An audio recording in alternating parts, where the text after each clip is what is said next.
छोटे से ब्रेक के बाद एक बार फिर आपका स्वागत है न्यूज 24/7 तक। मैं हूं आपके साथ निशा नामदेव। आइए रुक करते इस वक्त की बड़ी खबर की ओर।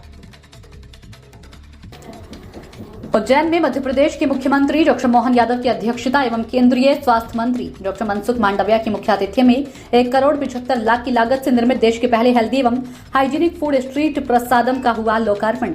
भारतीय खाद्य सुरक्षा मानक प्राधिकरण द्वारा देश में 100 स्ट्रीट फूड हब निर्माण करना हुआ था तय। मध्य प्रदेश में 4 शहरों का हुआ था चयन जहां ये स्ट्रीट फूड हब का निर्माण होना है। भोपाल, ग्वालियर, जबलपुर एवं उज्जैन। क्या है स्ट्रीट फूड हब प्रसादम की विशेषताएं?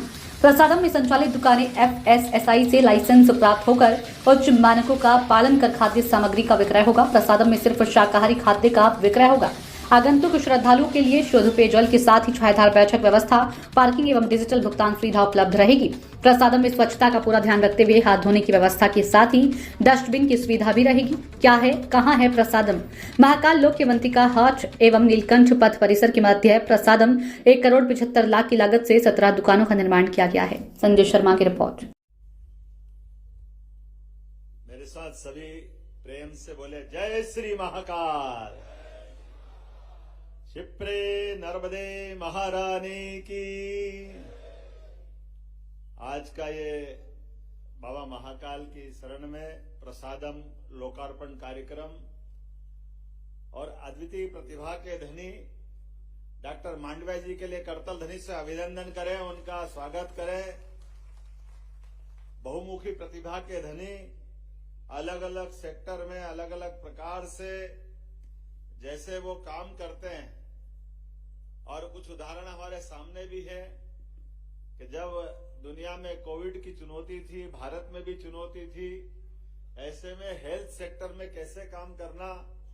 यशस्वी प्रधानमंत्री के नेतृत्व में लगभग 25 साल से वो जिस भी काम में मोदी जी आगे बढ़ते हैं, बहुत नजदीकी से सबसे ताकत से कोई समर्थन करता हुआ दिखता हुआ कोई व्यक्तित्व होता है तो डॉक्टर मांडविया होते हैं, ये मैं जानता हूं और हमने उसको हर जगह महसूस किया। बात की प्रसन्नता है कि इसी मंत्र के आधार पर जो हमारा सांस्कृतिक अनुष्ठान का जो पर्व चल रहा है, ये हमारा अपना केदारनाथ बाबा का मंदिर हो, अयोध्या का राम मंदिर हो, बाबा महाकाल का महालोक हो, तो ये केवल देवस्थान नहीं है। केवल देवस्थान पे पूजा पाठ के कर्मकांड के लिए हम आमंत्रित नहीं कर रहे हैं, हम उनकी सभी प्रकार की चिंता कर रहे हैं। मैं आपका अभिनंदन करता हूं, ये प्रसादम के माध्यम से आपने ये खाने पीने के जो स्वास्थ्य की मूल चीजें, हाइजीनिक खाद्य के माध्यम से जो देश का पहला सेंटर का उद्घाटन किया है, मैं आपका वंदन करता हूं, अभिनंदन करता हूं, बधाई देता हूं। और आप ये देखिएगा कि दुनिया में जब किसी का भी कोई बड़ा व्यक्तित्व निखर के आया है, जिसको दुनिया एक तरह से अमरता की श्रेणी में लाती या महानतम श्रेणी में खड़ा करते हैं, उसका कभी न कभी उज्जैन से संबंध आया ही होगा। उज्जैन से संबंध आए बिना व्यक्ति का विराट व्यक्तित्व नहीं होता है। ये गौरवशाली महत्व भी उज्जैन का है। हजारों साल से, लाखों साल से प्रभु राम का 17 लाख साल का अयोध्या का घटनाक्रम हमने देखा है। प्रभु राम उज्जैन में अपने पिता के श्राद्ध करने के लिए उज्जैन आए। काकभूषणी के माध्यम से रामायण जी की पूरी रचना की महत्ता उज्जैन से जुड़ी हुई। और ये नहीं, 5000 साल पहले भगवान कृष्ण का भी उज्जैन में ही शिक्षा दीक्षा हुई। 64 कला, 14 विद्या, आचार्य सांदीपनि का आश्रम, उनकी एक ससुराल उज्जैन, राजा सूरसेन यादव की लड़की मित्रविंदा से। ऐसे कई कई कारणों से 2500 साल पहले हमको मालूम है, जब अपना एक अलग दौर से देश गुजर रहा था, बौद्धों की एक नई ताकत का उदय हो रहा था, महात्मा बुद्ध के काल में भी उज्जैन का विशेष महत्व रहा है। 2200 साल पहले सम्राट अशोक ने यहीं 10 साल गुजार करके उनकी 2 संतानों का यहाँ संबंध रहा है। यहीं से संघमित्रा और महेंद्र लंका में जाकर के बौद्ध धर्म के प्रसार के लिए गए। 2000 साल पहले सम्राट विक्रमादित्य, 3 भाइयों की जोड़ी है, हम सब जानते हैं, भगवान राम और लक्ष्मण, भगवान कृष्ण और बलराम, और तीसरे भाइयों की जोड़ी है हमारे उज्जैन से जिसका संबंध आता है, सम्राट विक्रमादित्य और भर्तरी। ये तीसरी जोड़ी उज्जैन की, ये गौरव भी उज्जैन को मिला है।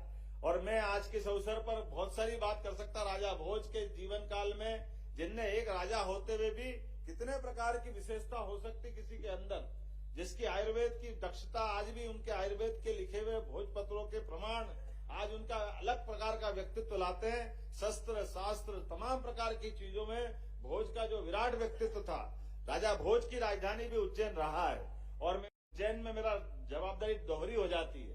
उज्जैन का मैं विधायक भी हूं और उज्जैन से साथ साथ प्रदेश की जवाबदारी भी आपके माध्यम से मिली है। इस नाते से मैं आपका आभार भी मानता हूं और उम्मीद करता हूं कि स्वास्थ्य सेवाओं को लेकर के आपका लगातार समर्थन हमको मिलता रहेगा।